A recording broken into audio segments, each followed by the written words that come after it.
right, so today we're going to get into the split leg lunge jump. So how this is going to work, it's a little bit different of just a split jump, because a lot of times trainers teach, which is nothing's wrong with this, it's just a different type of programming.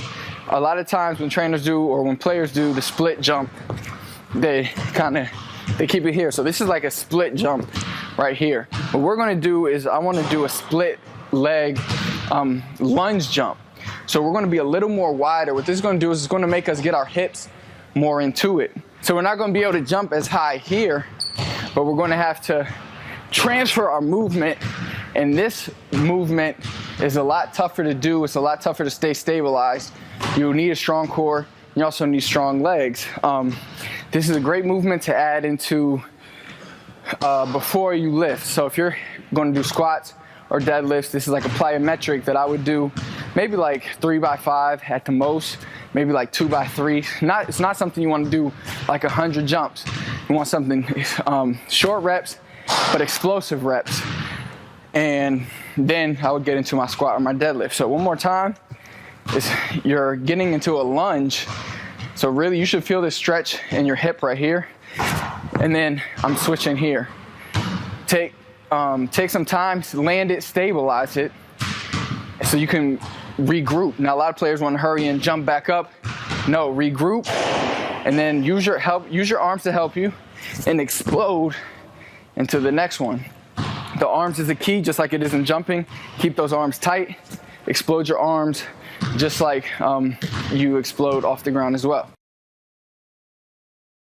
I have two quick drills that you can do. It's going to help you with your vertical jump. It's going to help you with your core. Now, a lot of players ask, the core, how's that going to help me jump higher? But the core is extremely important in jumping high, because when you get into your takeoff, the more speed you bring, the higher you're going to jump. Well, you can't bring a lot of speed if you have a weak core. You're just going to collapse. So you need that tight core, and you need to contract your core and explode up into your vertical jump. So that brings to the point, so how do we train our core for vertical jump? And not just vertical jump, but basketball as well. And you want to train it with drills that contract your core. So it's not sit-ups, crunches, not a lot of those. We're not trying to get, not saying you're not trying to get six-pack abs, because this is going to help you develop a good-looking and strong core as well. But we're not going to do the generic crunches and sit-ups and all that stuff. What we're going to do are exercises that contract our core, things like planks, things like leg raises, and things like today, what I'm going to show you. The first thing we have is the dead bug. Now the dead bug is pretty easy. It's an easy concept, but it's hard to do once you get into it. So you're going to start like this. So just have everything up, knees up, arms up, and then you're going to put you're going to put a leg down and bring an opposite arm back. So if I'm putting my left leg down, I'm bringing my right arm back. Bring that up, and I could already feel it. I bring this here. Try to keep everything else stabilized. Come back here. So here, what I usually like to do is just prescribe like 3 sets of 10 reps with each leg. But you can also do holds where you hold it. And you could hold like 10 seconds on one side, 10 seconds on another side. Then, this is going to get a little more difficult. And one thing too, remember to breathe while you're doing this. Now the next, we're going to add the wall push with the dead bug. So this time you're not moving your arms, just your legs. But what you're doing with your arms is pushing against the wall, like you're trying to push yourself down. So you're trying to push yourself down. You're flexing your shoulder blades into the ground so you stay stabilized.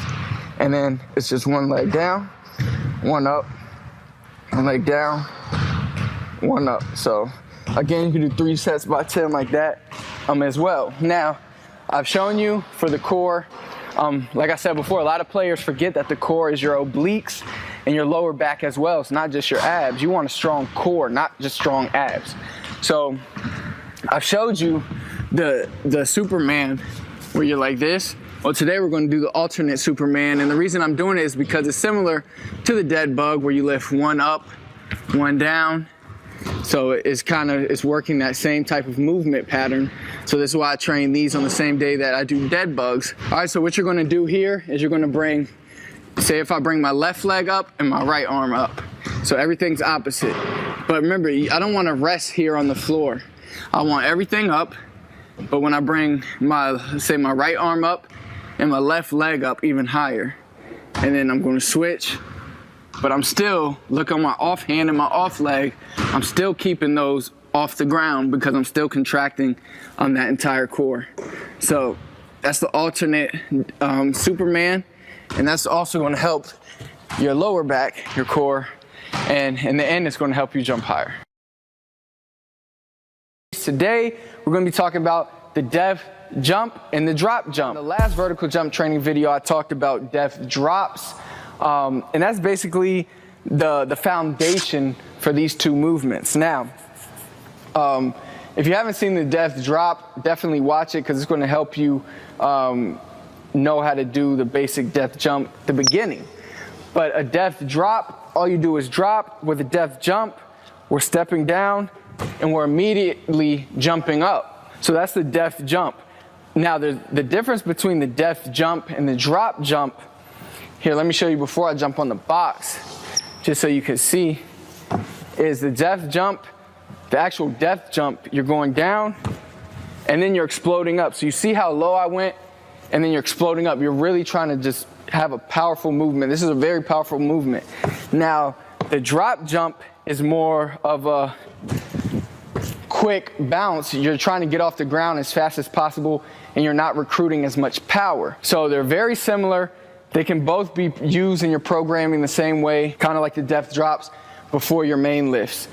So once you have these down, you can start to just do them. And this is the cool thing, is you don't even need a box. You can use these, a chair or anything. Just step down and then jump straight up. You don't need any boxes or anything. You can go outside to a park, use a bench, anything. Then, but when you have a box, then you can start to jump onto higher boxes, and that's how you can really challenge yourself, is because you can start dropping down and then jumping up onto boxes, and you can get to a higher box. So one more time, let me just demonstrate the I'll do a depth jump and then a drop jump. As you can see, this is like a tongue twister, keep like messing it up, but so this is a depth jump. Remember, I'm recruiting all my power and I'm staying on the ground a little bit longer. So that's the depth drop. That's the depth jump. Now let's get into the drop jump, which is a little quicker. I'm not on the ground as long and I'm just popping right back up. So that's the difference.